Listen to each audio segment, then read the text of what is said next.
Welcome to Ditanya. Saya Iki. Ditanya adalah segmen baru di mana kita akan tanya-tanya sama siapa aja yang bisa berbagi informasi positif dan semoga berguna bagi viewernya di kemudian hari. Nah, Ditanya kali ini kita akan membahas salah satu dari 100 penyakit autoimun. Apakah itu adalah RA, Rheumatoid Arthritis. Kali ini saya akan melanjutkan tanya-tanya seorang dokter cantik, pintar, dan manis. Dia juga adalah seorang dokter yang mempunyai gelar S2 di Master of Research di bidang Immunobiology, Genetics in Common Diseases, Stem Cell and Regenerative Medicine. Panjang. Let's get into it and say hello to Dr. Andini. Halo dokter. Halo dokter. Halo Humble Farmer. Good morning. Morning to you too. Morning. Apa kabar dokter? Alhamdulillah baik ala autoimun. Oh. Dokter boleh kan saya ganggu-ganggu lagi waktunya kalau berkenan? Boleh deh. Nah, di session sebelumnya kita kan sudah membahas tentang apa itu autoimun, berbagai macam jenis autoimun, dokter spesialis apa saja yang harus kita konsultasi untuk autoimun karena ternyata ada beberapa spesialis kan tergantung diagnosa dari penyakitnya ya. Nah, dari our social media poll baik di Instagram maupun di YouTube waktu itu kita tanya, kemarin kita survei topik apa saja sih yang kira-kira pemirsa mau membahas. Ternyata hasilnya adalah rheumatoid arthritis ya dok, atau disebut dengan RA. Ya, bukan Raden Ajeng, rheumatoid arthritis. Nah, pertanyaannya nih saya mau tanya, bisa dijelaskan nggak sih dokter apa itu penyakit autoimun rheumatoid arthritis? Ya, jadi penyakit autoimun rheumatoid arthritis itu adalah salah satu penyakit autoimun yang sistemik. Sistemik artinya dia menyerang lebih dari satu organ ya, lebih dari satu jaringan organ gitu. Jadi bisa menyerang berbagai organ jaringan di tubuh. Nah, dia itu punya apa ya istilahnya, preferensinya itu, kekhasannya itu dia menyerang persendian gitu, lebih utama menyerang persendian. Jadi dia menyebabkan nyeri sendi misalnya, kemudian bengkak merah di persendiannya itu. Nah, ciri khasnya adalah bahwa kenanya itu keduanya. Jadi kalau misalnya kena di sendi sini gitu, yang ini juga kena gitu. Nah, kemudian ada lagi kekhasannya itu adalah kaku, morning stiffness istilahnya, kaku di pagi hari. Ya, biasanya minimal 30 menit sampai sejam dirasakan. Jadi biasanya bangun pagi hari itu susah mau langsung bangun, badannya rasanya kaku-kaku gitu. Jadinya itu nyeri, kaku gitu, bisa bengkak merah gitu. Jadi dari persendiannya itu kayak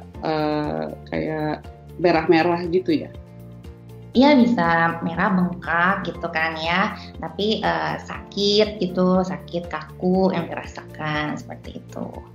Oke, bisa sampai 1 jam pada saat di pagi hari dok, morning stiffness. Apakah morning stiffness itu sakit? Ya, jadi dia kaku rasanya, morning stiffness tuh kaku maksudnya. Jadi rasanya badannya itu kaku dan sendi-sendinya sakit gitu, sendi-sendinya rasanya sakit gitu.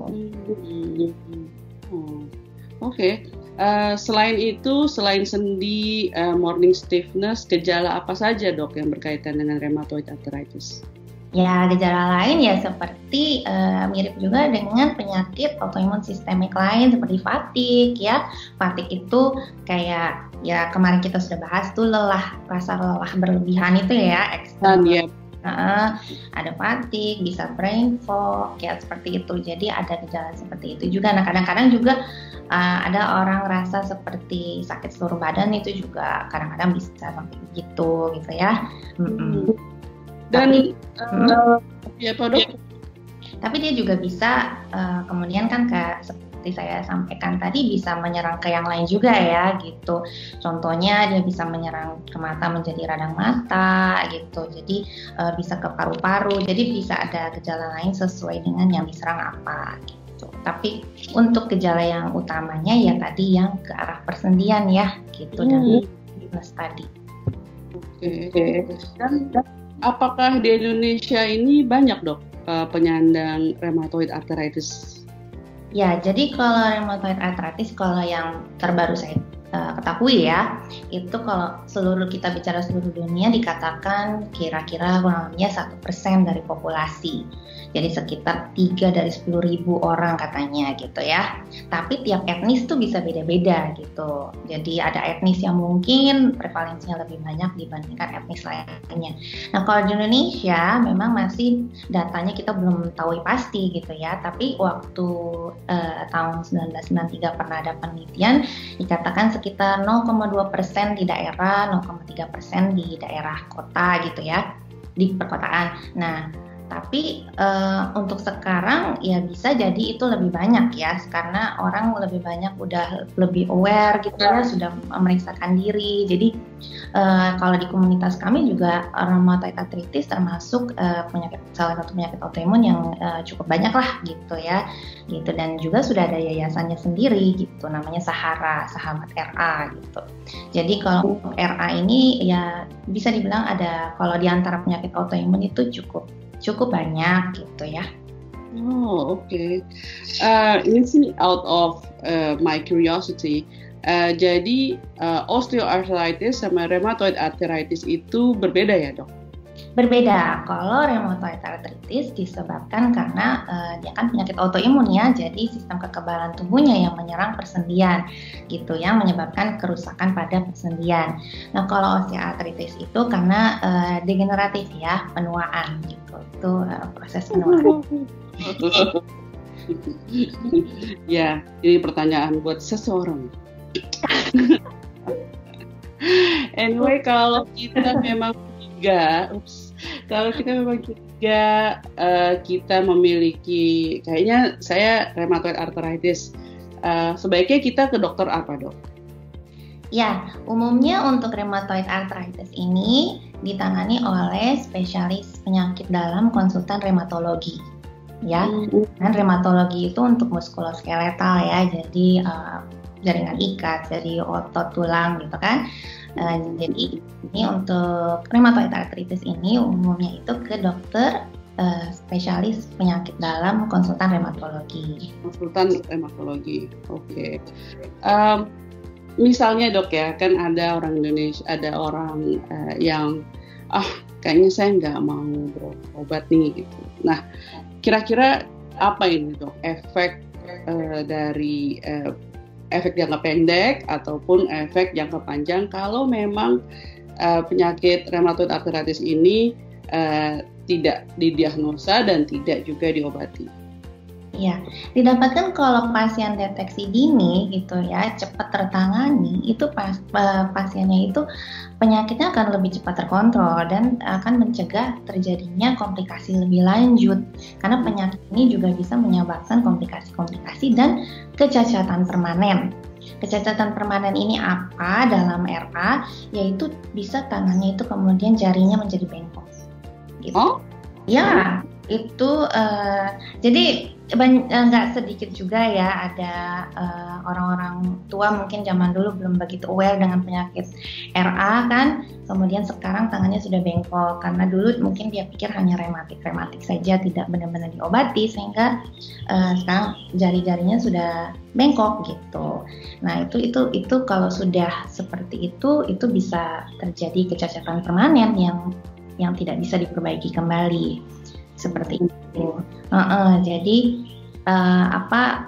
sebaiknya itu segera diobati supaya ya kita bisa mencegah terjadi itu dan komplikasi-komplikasi lain, karena kan tadi penyakitnya bisa menyerang yang organ lain juga gitu ya gitu. Nah dia juga dengan sendirinya bisa dikatakan menyebabkan osteoporosis juga gitu.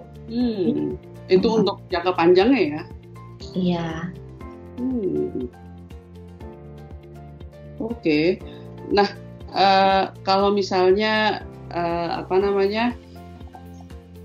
sebenarnya RA itu obatnya itu apa dok? Kayak memang ada obat khusus atau apa gitu? Apa setiap pasien itu berbeda-beda? Ya, tentunya untuk pengobatannya itu ada guidelines-nya ya. Jadi dokternya itu punya guidelines obat-obatannya gitu. Jadi obat yang menekan imun gitu ya, imun setan gitu. Jadi dia menekan imunnya seperti itu, dan ada obat yang berdasarkan penelitian itu digunakan untuk penyakit autoimun. Ada yang first line drug, second line drug gitu-gitu ya, mungkin perlu kombinasi atau gimana. Itu nanti tergantung kembali dilihat dari kondisi masing-masing pasiennya ya, setelah evaluasi sama dokternya. Jadi jangan jadi pasien itu jangan self-diagnose, self-medicated, dan apalagi akhirnya tidak terobati, malah menjadi parah dengan uncontrollable dan komplikasinya malah lebih complicated ya dok ya?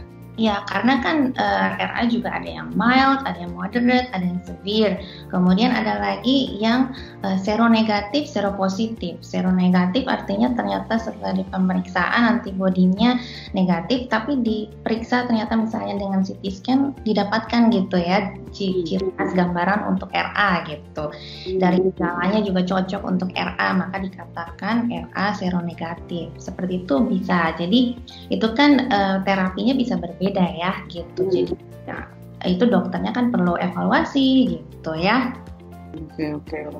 Nah, sekarang bagi pemirsa yang baru aja bergabung dengan channel ini, kalau mau tanya-tanya langsung, tanya ke dokternya, bisa counseling lewat virtual ya dok ya. Ini ke drdinis@gmail.com, alamatnya akan kita taruh di layar, bisa di sini, atau bisa di sini. Dan beliau juga membuka session counseling virtual untuk kalian-kalian yang ingin counseling langsung mengenai autoimun, endometriosis, rheumatoid arthritis, dan lain sebagainya. Karena Dr. Andini ini juga merupakan founder dan ketua komunitas autoimun Indonesia, yang website-nya kita bisa lihat di www.autoimmunindonesia.org atau di Instagramnya dan di YouTube-nya www.youtube.com/drdinis. Begitu dok? Nah, jadi kita sekarang ke kesimpulannya bahwa rheumatoid arthritis itu adalah salah satu juga penyakit sistemik yang menyerang persendian. Yang bisa dilihat gejalanya adalah morning stiffness sekitar 30 menit sampai 1 jam di pagi hari, bisa juga extreme fatigue maupun brain fog. Tapi pada intinya sih persendiannya itu sakit dan radang ya. Nah, di Indonesia itu 0,2 sampai 0,3% dari jumlah penduduk untuk menyandang rheumatoid arthritis, dan 1% dari populasi di dunia, tapi tergantung terhadap populasinya. Untuk penyakit ini harus ketemu dengan dokter spesialis penyakit dalam konsultan rheumatologi. Lebih baik pasien itu terdeteksi dini, jadi terkontrol lebih gampang dan menghindari komplikasi yang lebih lanjut, atau juga efeknya jangka panjang bisa sampai bengkok atau bisa sampai osteoporosis ya. Oke, jadi di session sebelumnya kita juga mention bahwa jangan self-diagnose, jangan berobat sesuatu tempat hanya karena gaya dan keren, dan jangan menunda dan berobat secara tidak terstruktur, karena nanti malah semakin ribet solusinya, dan langkah-langkah udah solusinya ribet, nanti lebih baik lebih cepat lebih baik untuk diagnosanya, baik pun pengobatannya. I think that sums up our session today. Ya. Thank you Dr. Andini. I hope nanti in the future tidak terganggu, ditanya-tanya dan diganggu lagi. Enggak. Boleh. Okay, stay safe and healthy. Bye. Bye. Nah, itu dia perbincangan kita dengan Dr. Andini mengenai rheumatoid arthritis. Apabila ada topik yang ingin ditanya-tanya atau saya tanya-tanya, please tulis di komentar below or just text me in my Instagram or Dr. Andini Instagram or emails. Sekian dari saya Iki. Saya pamit dulu. I hope I'll see you in our next video. See ya. Bye.